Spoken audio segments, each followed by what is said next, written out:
A Viúva de Sobral, de Machado de Assis. Voz, Iba Mendes. Capítulo 1. Mas estás com pressa? Alguma. Em todo caso, não vais salvar o pai da forca. Pode ser. Explica-te. Explico-me. Mas explica-te, refrescando a goela. Queres um sorvete? Vá, 2 sorvetes. Traga 2 sorvetes. Refresquemo-nos, que realmente o calor está insuportável. Estiveste em Petrópolis? Não, nem eu.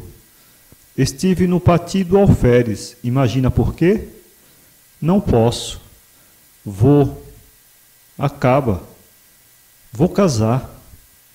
Cesário deixou cair o queixo de assombro, enquanto Brandão saboreava, olhando para ele, o gosto de ter dado uma novidade grossa. Vieram os sorvetes, sem que o primeiro saísse da posição em que a notícia o deixou. Era evidente que não lhe dava crédito. Casar? Repetiu ele afinal. E o Brandão respondeu-lhe com a cabeça que sim, que ia casar. Não, não é impossível.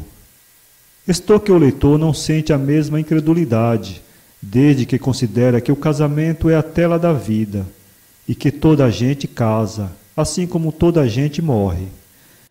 Se alguma coisa o enche de assombro, é o assombro de Cesário. Tratemos de explicá-lo em 5 ou 6 linhas. Viviam junto esses 2 rapazes desde os 11 anos, e mais intimamente desde os 16. Contavam agora 28. Um era empregado no comércio, outro da alfândega. Tinha uma parte da vida comum, e comuns os sentimentos. Assim é que ambos faziam do casamento a mais deplorável ideia, com ostentação, com excesso, e para afirmá-lo, viviam juntos a mesma vida solta. Não só entre eles deixara de haver segredo, mas até começava a ser impossível que o houvesse, desde que ambos davam os mesmos passos, de um modo uníssono. Começa a entender-se o espanto do Cesário. Dá-me a tua palavra que não estás brincando? Conforme. Ah! Quando eu digo que vou casar, não quero dizer que tenho a dama pedida. Quero dizer que o namoro está a caminho, e que desta vez é sério. Resta adivinhar quem é. Não sei. E fosse tu mesmo que me levaste lá. Eu? É a Sobral. A viúva? Sim, a Candinha.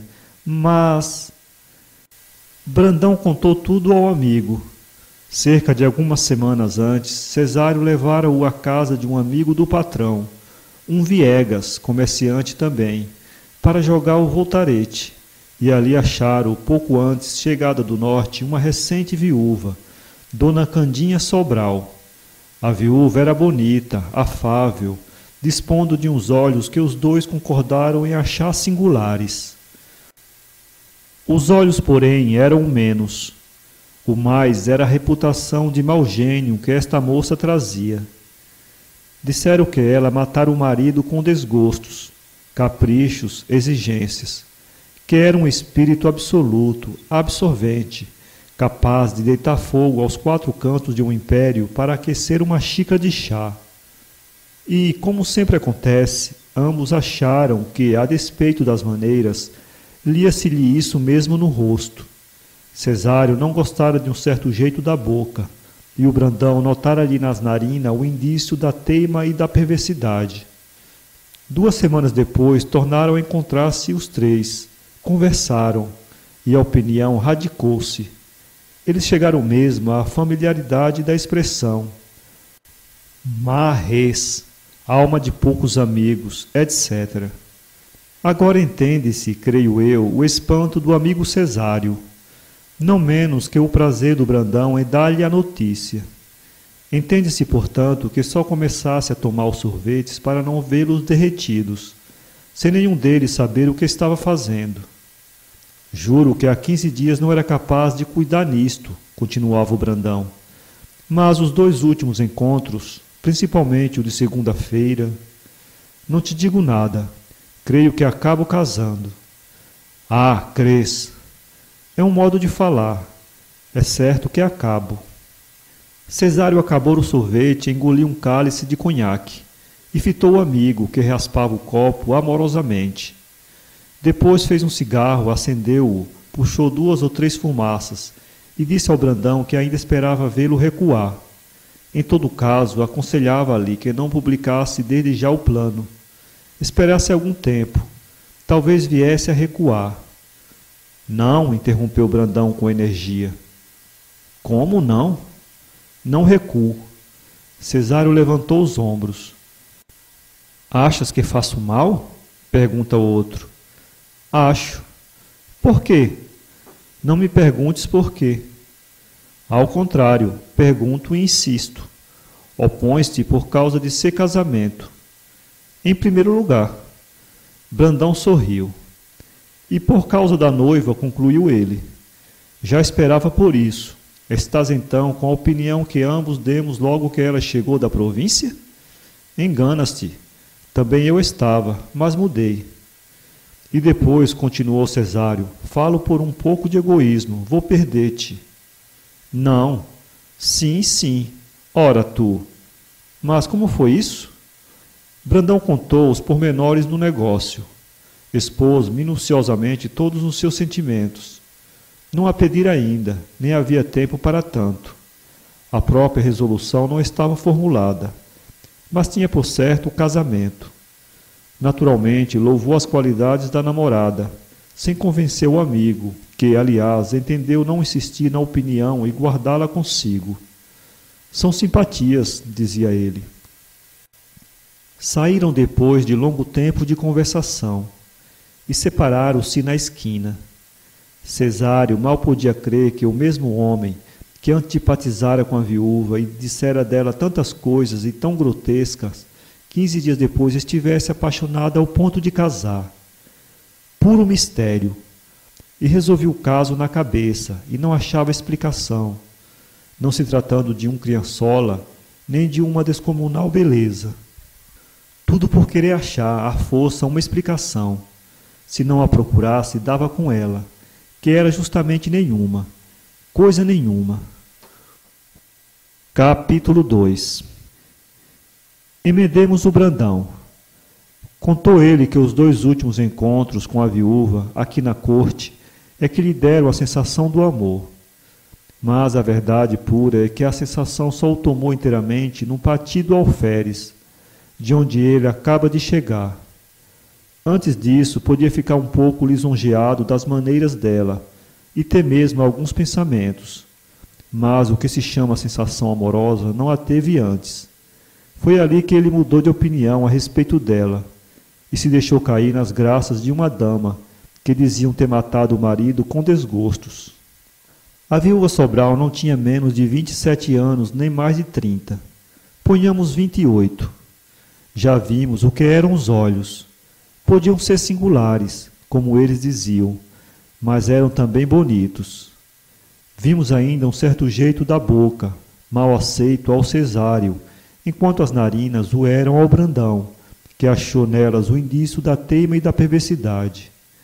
Resta mostrar a estatura, que era muito elegante, e as mãos, que nunca estavam paradas.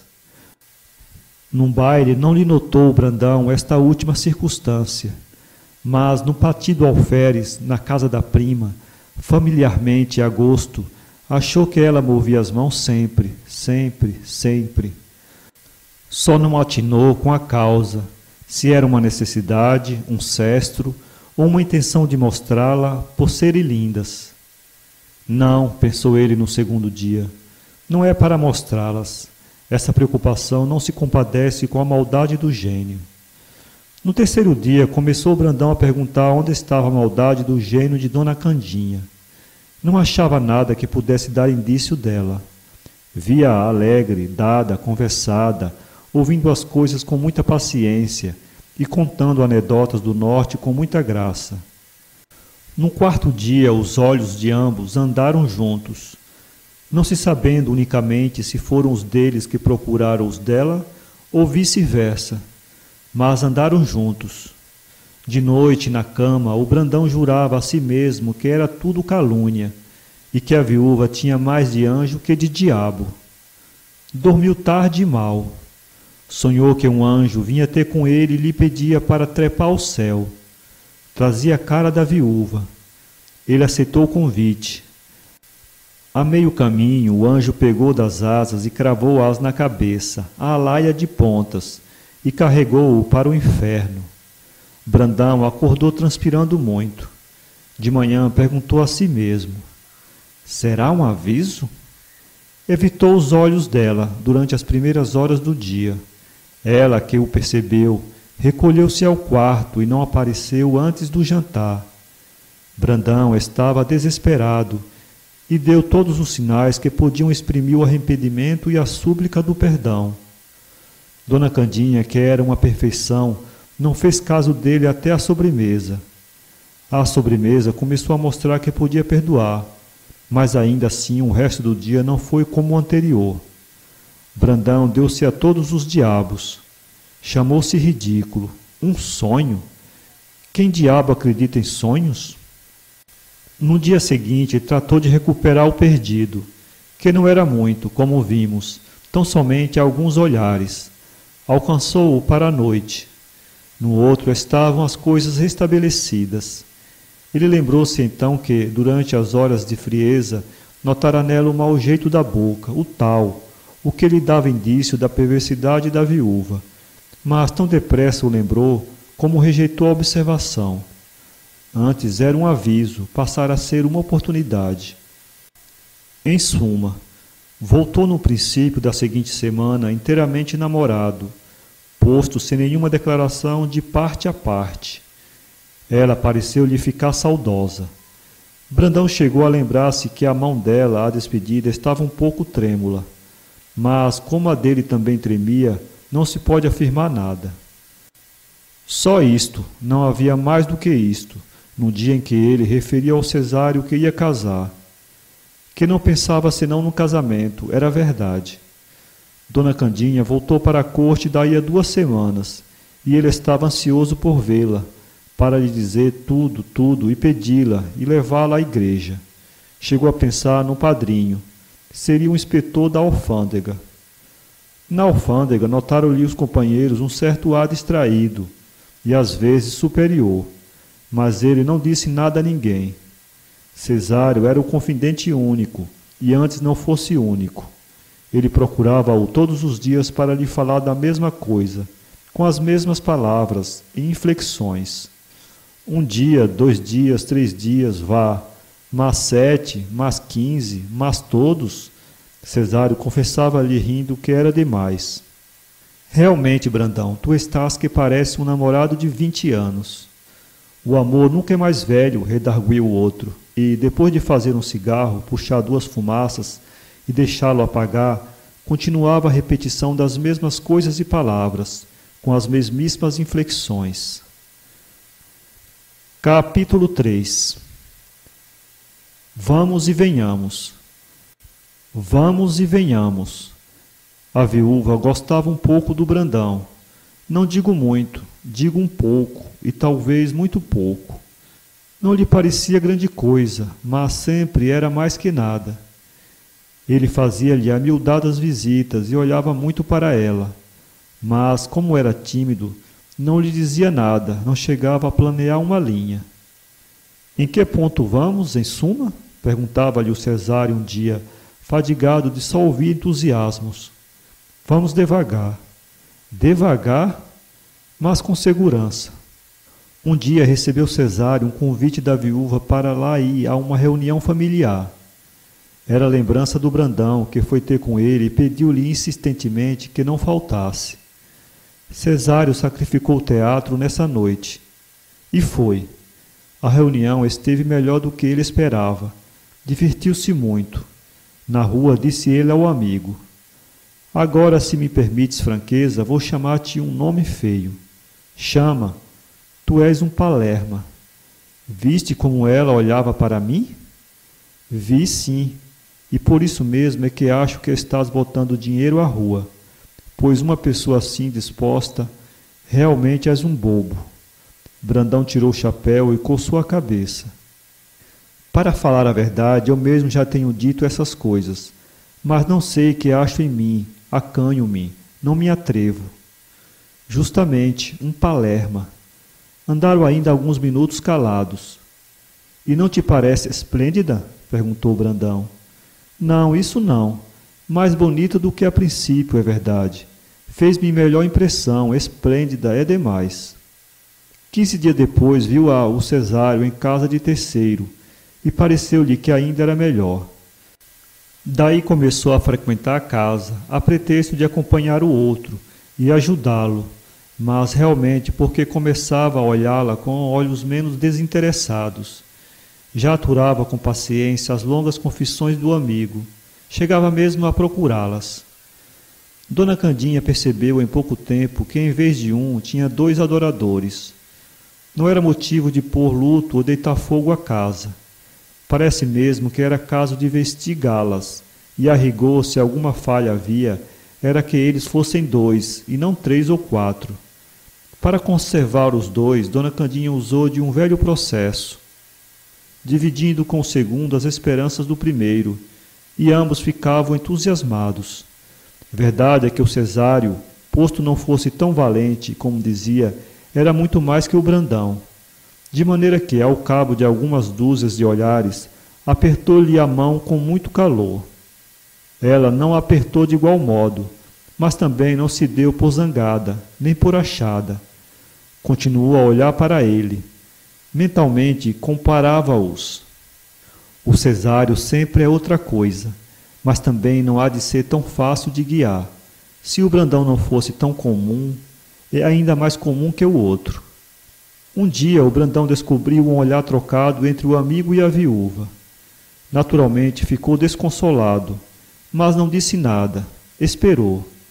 Daí a dias notou mais 2 olhares e passou mal a noite. Dormiu tarde e mal. Sonhou que matara o amigo. Teve a ingenuidade de contá-lo a este, que riu muito, e disse-lhe que fosse tomar juízo. Você tem coisas... Pois bem, somos concorde nisto. Deixo de voltar à casa dela. Isso nunca. Então que queres? Quero que me digas, francamente, se gostas dela, e se vocês se namoram. Cesário declarou-lhe que era uma simples fantasia dele, e continuou a namorar a viúva, e o Brandão também, e ela aos 2, todos com a maior unanimidade. Naturalmente, as desconfianças reviveram, e assim as explicações, e começaram os azedumes e as brigas. Uma noite, ceando os 2 de volta da casa dela, estiveram a ponto de brigar formalmente. Mais tarde separaram-se por dias, mas como Cesário teve de ir a Minas, o outro reconciliou-se com ele à volta, e dessa vez não instou para que tornasse a frequentar a casa da viúva. Esta é que lhe mandou convite para outra reunião, e tal foi o princípio de novas contendas. As ações de ambos continuavam no mesmo pé. A viúva distribuía as finezas com igualdade prodigiosa, e o Cesário começava a achar que a complacência para com o outro era longa demais. Nisto apareceu no horizonte uma pequenina mancha branca. Era algum navio que se aproximava com as velas abertas. Era navio e de alto bordo. Um viúvo, médico ainda conservado, que entrou a cortejar a viúva. Chamava-se João Lopes. Já então o Cesário tinha arriscado uma carta, e mesmo 2, sem obter resposta. A viúva foi passar alguns dias fora, depois da segunda. Quando voltou, recebeu terceira, em que o Cesário lhe dizia as coisas mais ternas e súplices. Esta carta deu-la em mão. Espero que me não conservará mais tempo na incerteza em que vivo. Peço-lhe que releia as minhas cartas. Não as li. Nenhuma? 4 palavras da primeira apenas. Imaginei o resto e imaginei a segunda. Cesário refletiu alguns instantes. Depois disse com muita discrição: Bem, não lhe pergunto os motivos, porque sei que me hão de desenganar. Mas eu não quero ser desenganado. Peço-lhe uma só coisa. Peça. Peço-lhe que leia esta terceira carta, disse ele, tirando a carta do bolso. Aqui está tudo o que estava nas outras. Não, não. Perdão, pedi-lhe isto. É um favor último. Juro que não tornarei mais. Dona Candinha continuou a recusar. Ele deixou a carta num Dunkerque, cumprimentou-a e saiu. A viúva não desgostou de ver a obstinação do rapaz. Teve curiosidade de ler o papel e achou que o podia fazer sem perigo. Não transcrevo nada, porque eram as mesmas coisas de todas as cartas de igual gênero. Dona Candinha resolveu dar-lhe resposta igual à das primeiras, que era nenhuma. Cesário teve o desengano verbal 3 dias depois e atribuiu-o ao Brandão. Este aproveitou a circunstância de achar-se só para dar a batalha decisiva. É assim que ele chamava a todas as escaramuças.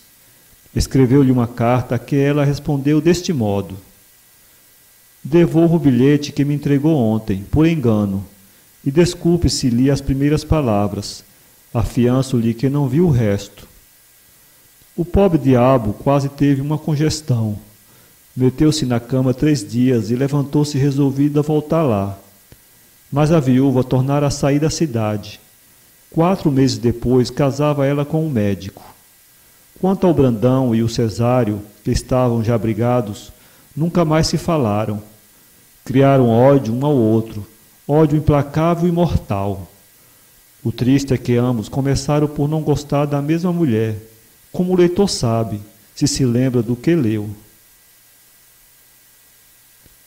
São Paulo, 2016.